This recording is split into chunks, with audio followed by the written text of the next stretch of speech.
एक और war front है जो कि सबको परेशान कर रहा है, वो इजराइल वर्सेस ईरान। अब मिडिल ईस्ट में तबाही। यूक्रेन वॉर के साथ मिडिल ईस्ट फ्रंट तेजी से एक्टिव हो चुका है। इस वक्त की बड़ी खबर ईरान को लेकर यूरोपियन यूनियन का बड़ा फैसला। ईरानी रेवोल्यूशनरी गार्ड्स को आतंकी घोषित कर सकता है ईयू। यूरोपियन यूनियन विकल्प पर कर रहा है विचार। इस सब के बीच में एक और बड़ी खबर, ईरान में हमले पर रूस की आई पहली प्रतिक्रिया। ब्रेक करें। रूस ने कड़े शब्दों में ईरान पर हमले की निंदा की।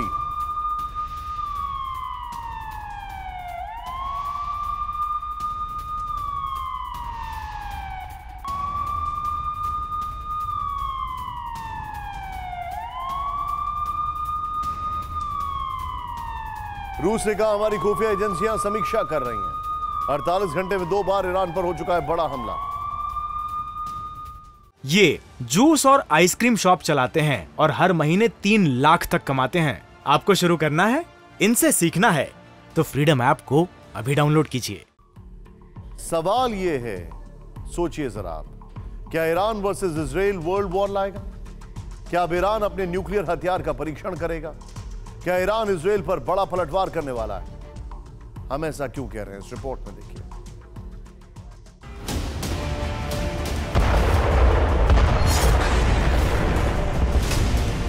ये ईरानी ट्रकों के काफिले पर किया गया सबसे बड़ा और लेटेस्ट हमला है। इराक सीरिया बॉर्डर पर मौजूद अल बुकमाल ड्रोन हमले से पहले यह हवाई प्रहार उस वक्त हुआ जब इराक से ट्रकों का काफिला सीरिया में दाखिल भी हुआ और देखते ही देखते आग की लपटों में झुलसने लगा। ईरानी ट्रकों पर यह ताबड़तोड़ हमला ड्रोन और फाइटर जेट से हुआ, जिसमें एक के बाद एक 25 ईरानी ट्रकों को निशाना बनाया। इस हमले के बाद से ही जोरदार धमाके की आवाज भी गूंजी। आधी रात को हुए इस हमले से अफरा तफरी मची। खबर सामने आई कि इन 25 ट्रकों में ईरानी हथियार, खासतौर से मिसाइल और दूसरे विध्वंसक वेपन मौजूद, जिसे एक झटके में पूरी तरह तबाह कर दिया। हालांकि आधी रात के वक्त ईरानी ट्रक के काफिले पर हुए हमले ने दुनिया भर में खलबली मचा दी। इस हमले में न सिर्फ बम गोला बारूद नष्ट हुए, बल्कि 7 ईरानी भी मारे। इस बीच सीरियन मीडिया के हवाले से खबर यह भी आई कि ईरानियन कमांडर्स की मीटिंग पर भी हमले को अंजाम दिया। मीटिंग सीरिया के ही अबू कमाल में चल रही। इस बीच ईरान की तरफ से एक बड़ी खबर आ रही है।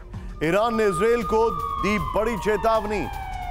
ईरान ने कहा आग से न खेलो इजराइल। अटैक के बाद पहली बार इजराइल पर बरसा ईरान। टाइम्स ऑफ इजराइल के हवाले से बड़ी खबर।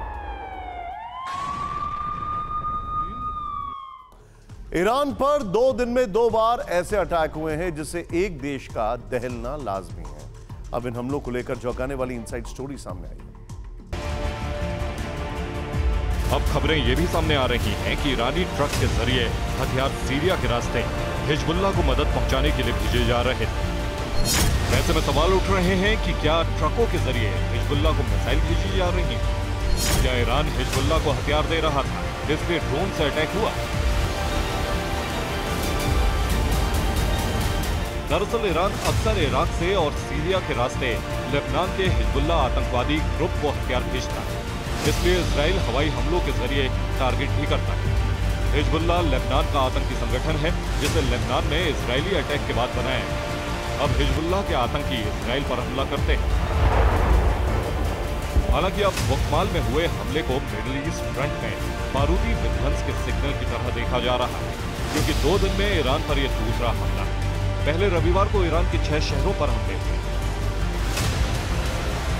लेकिन ईरान के इस्फहान शहर में ड्रोन अटैक की खबर दुनिया भर में छाई, क्योंकि यह हमला हथियारों की फैक्ट्री पर हुआ और शक इजराइल की तरफ है।